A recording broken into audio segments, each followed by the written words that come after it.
అందుకని మాకు సపోర్ట్ చేయకుండా వాళ్ళకి సపోర్ట్ చేస్తారా మా అనుమానం. మాకు అంటే తెలియదు. ప్రజావాణిలో చేసాము, కలెక్టర్ కూడా చేసాము. మొత్తం మార్నింగ్ నుంచి నైట్ వరకు అక్కడే కూర్చున్నాము. పోలీసులు ఏం రిప్లై ఇస్తున్నారంటే, ఏసీపీ కూడా ఏమన్నారంటే వాళ్ళు మీకు సర్వే నెంబర్లు మీకు ప్లాట్ లో లేవు, వాళ్ళు తీసుకున్నారు, పాస్బుక్ తీసుకున్నారు అంటే వాళ్ళు ఏం చెప్తున్నారంటే వాళ్ళకు కూడా రైట్ ఉంది అన్నట్టు చెప్తున్నారు. మళ్ళీ మేము వేరే రకంగా అడిగితే ఏం చెప్తున్నారంటే మీరు ఇది సివిల్ కాబట్టి కోర్టుకు వెళ్ళండి అట్లా చెప్పారు.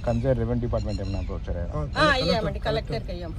అయితే ఆర్డీఓని పంపిస్తాము, సర్వే చేయించుకొని చూసుకోండి మీ ప్లాట్లు అన్నారు కానీ ఆర్డీఓని కూడా పంపించలేదు.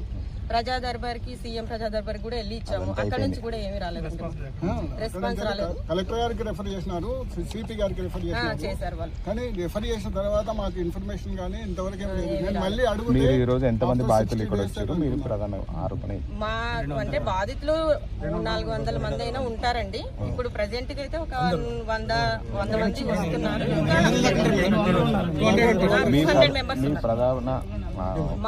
మా డిమాండ్ మా ప్లాట్ మాకు కావాలి, డబల్ రిజిస్ట్రేషన్ చేసి వాళ్ళకి ఎలా అన్యాయంగా వాళ్ళు కొనుక్కున్నారో వాళ్ళు ఇక్కడ నుంచి వెళ్ళిపోవాలి. మా పొజిషన్ మాకు కావాలి. మాకు ఇప్పుడు ఇంజెక్షన్ ఆర్డర్ ఉన్న తర్వాత కూడా మా పడగొట్టారు కదా, మాకు వాటితో సహా కట్టించాలి.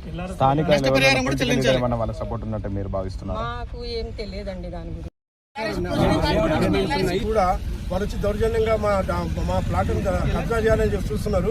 దానికి వ్యతిరేకంగా మేము ఆల్రెడీ పోలీస్ కమిషనర్ కానీ కలెక్టర్ అందరికి ఇచ్చాము. ఇప్పుడు మాకు కావాల్సింది ఒకటి ఏంటంటే మా ప్లాట్ మాకు కావాలి. మేము ఇక్కడ పొజిషన్ లో ఉన్నాము, ఇంజక్షన్ ఆర్డర్ తీసుకున్నాము, ఎల్ఆర్ తీసుకున్నది అది మొత్తం ఉంది, ఉన్నా కానీ వాళ్ళు దౌర్జన్యం చేస్తున్నారు. మేము పోలీసు వాళ్ళకి చెప్తే వాళ్ళు దొరకలేరు. వాళ్ళ పేరులో మన జైన్ అని కంపెనీ జైన్ మేనేజింగ్ డైరెక్టర్ ఆయనతో పాటు కొంతమంది సురేందర్ రెడ్డి అని వాళ్ళు ఉన్నారు. దొంగతనంగా కొన్ని ఇంజక్షన్ ఆర్డర్ తీసుకొని ఈ ఇంజక్షన్ ఆర్డర్ ఉందని చెప్తున్నారు.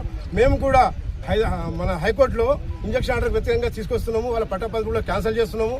చేసిన తర్వాత మా ప్లాట్ మాకు కావాలి, మేము అదే కోరుకుంటున్నాము.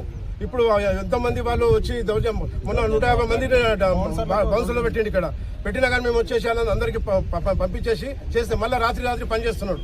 ఆ పని కాకుండా ఇప్పుడు ఆల్రెడీ కంటైనర్లను కూడా 50 కంటైనర్ రాత్రి తెచ్చిపెట్టిండు. మేము పోలీసులకు చెప్పినాము, అయ్యా తీసేయాలి చేయాలంటే వాళ్ళు మా దగ్గర లేదు, మేము రాము అంటే మీరు రాకపోతే ఎవరు వస్తారు? లా అండ్ క్యారెక్టర్ కాకపోతే ఎవరు బాధ్యులు అంటే లేదు మాకు మీరు కూడా ఆర్డర్ తీసుకుని అంటున్నాం. అందుకే మేము అనుకున్నట్టు మా ప్లాట్లు మాకు కావాలి, అంతవరకు మేము ఈ పొజిషన్ వదలము.